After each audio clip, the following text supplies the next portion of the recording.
Hi, my friends. Thanks for taking this course on Change Your Words, Change Your Life. Every word has a power. Every word has a hypnotic effect. My friend, as you know, I am Pradeep Aggarwal from Institute of Mind Control Development, Hyderabad, India. I am a certified NLP trainer and a hypnotherapist, and I am conducting workshops for more than 43 years, and I work with the top level sportsmen. Now, in this workshop, we talk about a lot of sportsmen which I work with them.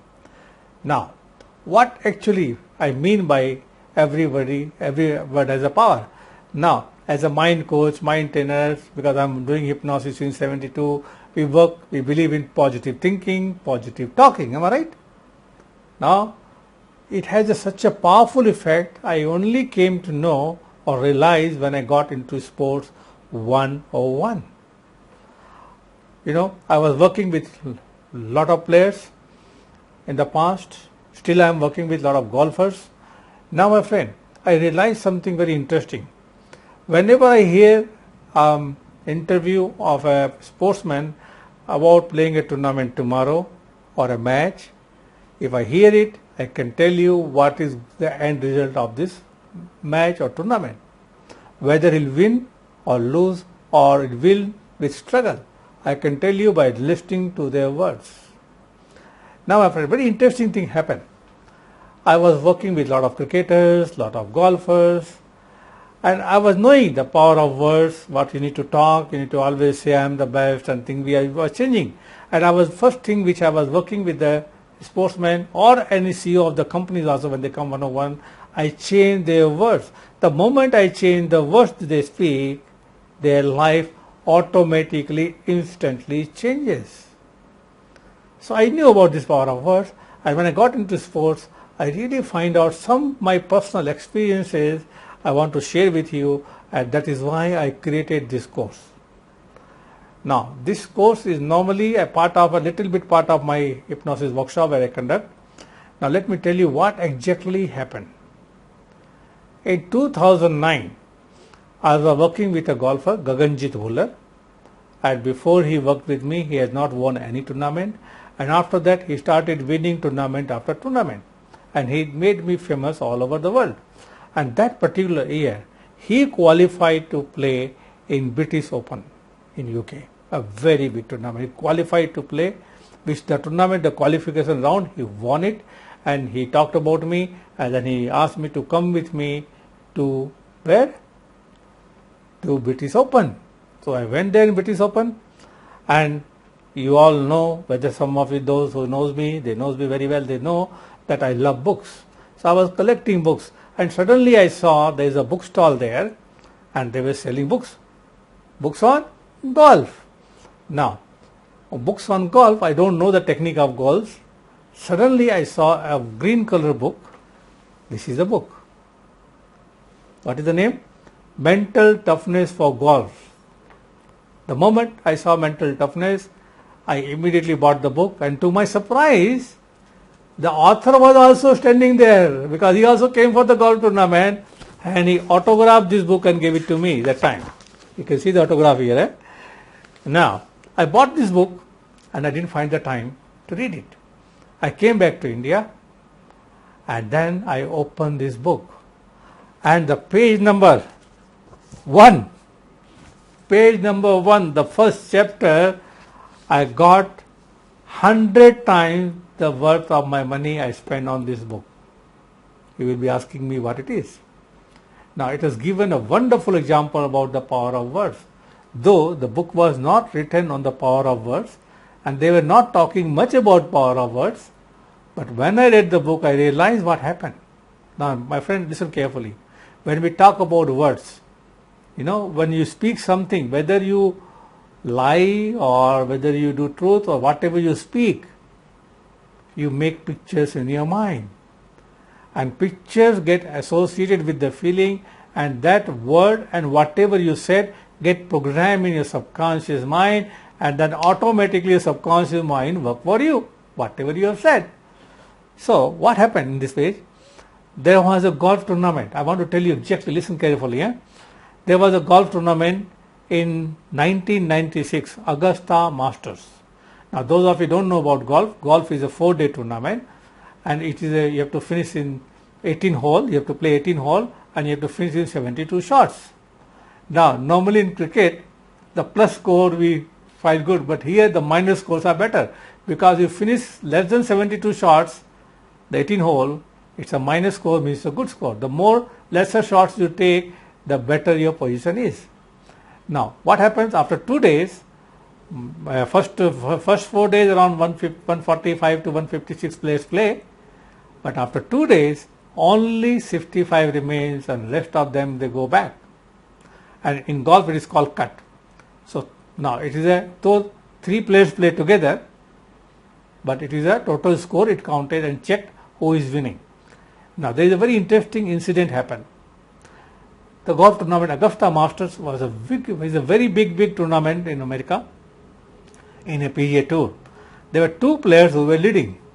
Number 1 who was leading was Greg Norman, and second behind him was Nick Faldo. Now the interesting thing was, in golf what happens, whenever you play a good round, you come out of the round after you give your card to the referee there in the scoreboard, then there is a cameraman ready there, take your interview. So the 2, Greg Norman was leading by 6 shots on the 3rd day. Everybody thought he's already won. The next day, 4-day tournament is only a formality. Behind him was Nick Faldo. He was 6 shots behind. Now listen to the interview very carefully. Listen to the interview. Both were asked. Now Greg was asked, Greg Norman, who was leading. He said in the interview, I have got lot of work to do. I have got 18 tough holes tomorrow morning. Now what he said, the person who is leading by 6 shots, everybody is thinking that he's already won the tournament. He is saying this. What happened? What picture flashed in mind? You can guess. Now Nick Faldo, who was 6 shots behind, the same question was asked him, what do you think about tomorrow? You know what he said? Listen carefully. Who knows what is in store tomorrow? If I shoot 65 or 66, I could get me in the right direction. Now listen my friend. 65, 66 means instead of 72, I can finish in 65, 66. That means you will make 6 shots. You improve. Now, both of them said this thing. Both of them have said. Now my question to you, my friend. Next day, who won the tournament? Everybody will say Greg Norman. Am I right? Yes. But why he won the tournament? What actually happened? Now listen, my friend. What actually happened? This is something you need to understand to know the power of mind and how the words happen. Now, Greg has said, sometimes, the player don't want to downgrade, they want to show this thing. They said, I have to play 18 holes up tomorrow morning. Now, what happened? The moment he said this thing, he made a picture in his mind. The holes are difficult. You have to do a lot of work. You have to play 18 tough holes. The moment you hear say 18 tough holes, lot of work, body become tight. Will he able to play shot perfectly? No. And he already said in his mind that golf is difficult. And what about Nick Faldo? Nick Faldo, what he said? If I can shoot 65 or 66, I will be in the right direction. And he was in the fantastic right direction. He's not thinking about Greg winning or something. He's only thinking about shooting what he wants to shoot. And you know what happened? Nick Faldo won the tournament next day. By how many shots? That is something very interesting. By 6 shots. That means Greg dropped 6, he made 6, 12 shot difference by just saying the word. Making the picture and getting program in your mind. So my friend, in our life, this thing happening all the time. We might have said a lot of negative thing in our past just for saying it, and we program our mind and that thing happened. This is something very powerful, my friend. And then there is one very interesting thing happened. When I was there in the golf tournament, we reached around 10 or 12 days early because we wanted to play other golf courses and get accustomed with the condition there in Scotland. And when we were there with the Gaganjit Bhullar's father, some of his friends came there to watch us playing a practice round. Now practice round is also not allowed there. You have to have a special pass. We gave them a pass, and because Gaganjit Dhuru was only 21, young player, and they have come to see the British Open, not us. They were watching us also, but they were watching other bigger player. And after the round, they said, we'll take you out for a dinner in an Indian restaurant. I loved it. Every time eating all this food, I loved it. So they took me out for dinner, both of us. Now listen carefully, my friend. There were 4 of them, and with 2 of us. With them, one Britisher was there. He was a golf coach. And they know I am a mind coach of Gaganjit Bhullar, he asked me a very interesting question. He asked me, Mr. Aggarwal, tell me one thing. Today when you were playing, we are watching you, and the golf course is normally zigzag kind of thing. So he said, we are watching you, and suddenly we were watching other guy also on the other side. He was about to hit a shot, and suddenly Tiger Woods, that time very, very famous, and he was also playing a practice round. He came from the other side, and when he is walking, 500-600 people are already walking behind him. He is so popular. So what happened when we were watching this guy?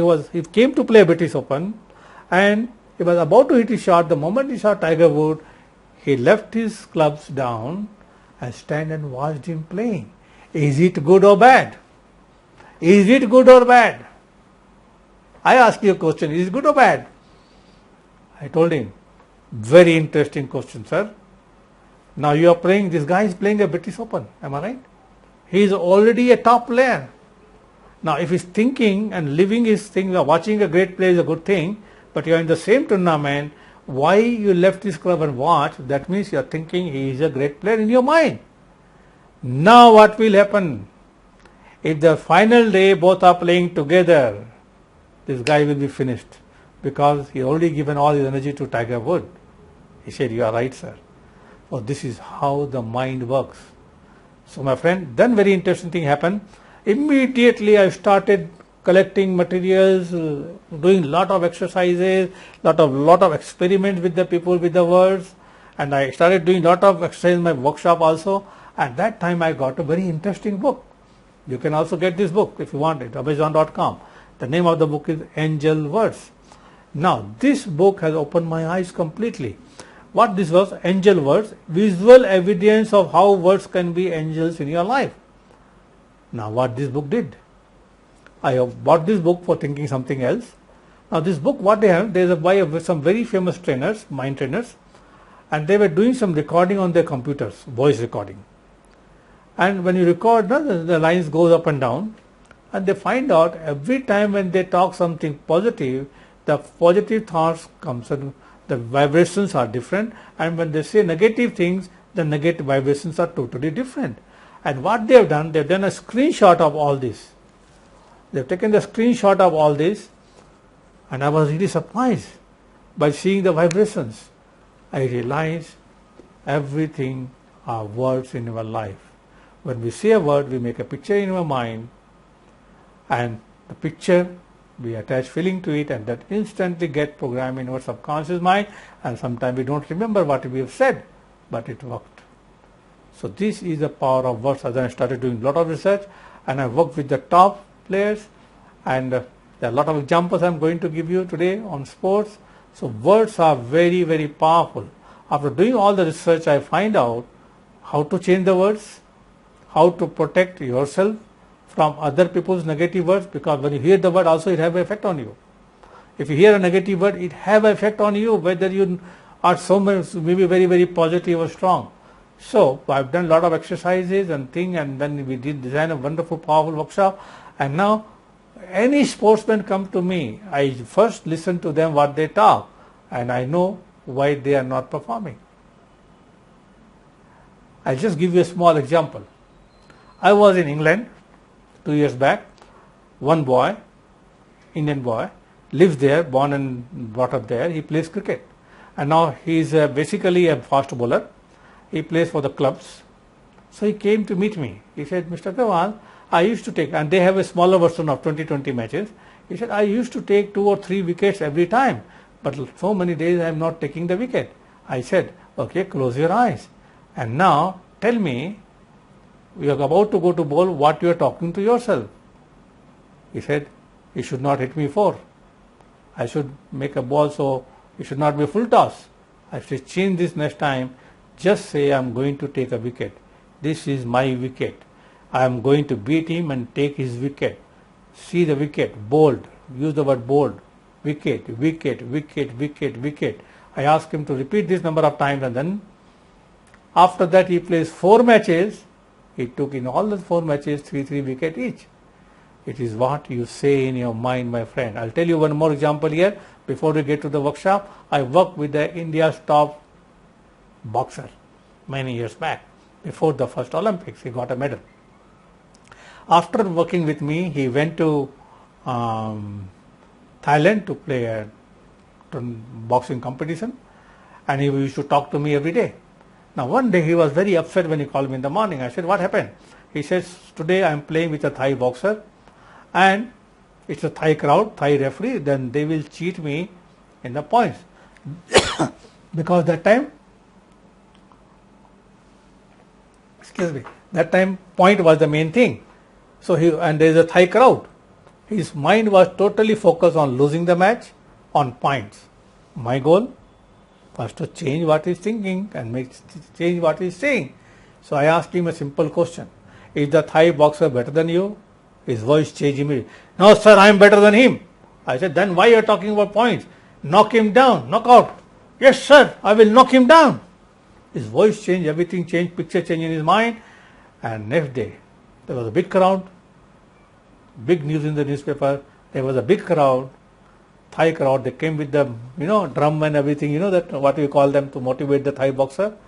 He won with a big margin of the points. And the most interesting thing, he made this fellow fall down on the floor twice. Why? He already made his picture in his mind to make him fall down, knock him down. So this is the power of mind. The words can change pictures, my friend. So this is the just introduction about what I am telling you here. Plus I'll give you some very, very interesting thing later on. You'll be surprised which is the place which I am worked and what has happened with them. I'll tell you later on. So get ready now for the next lesson. Thank you very much.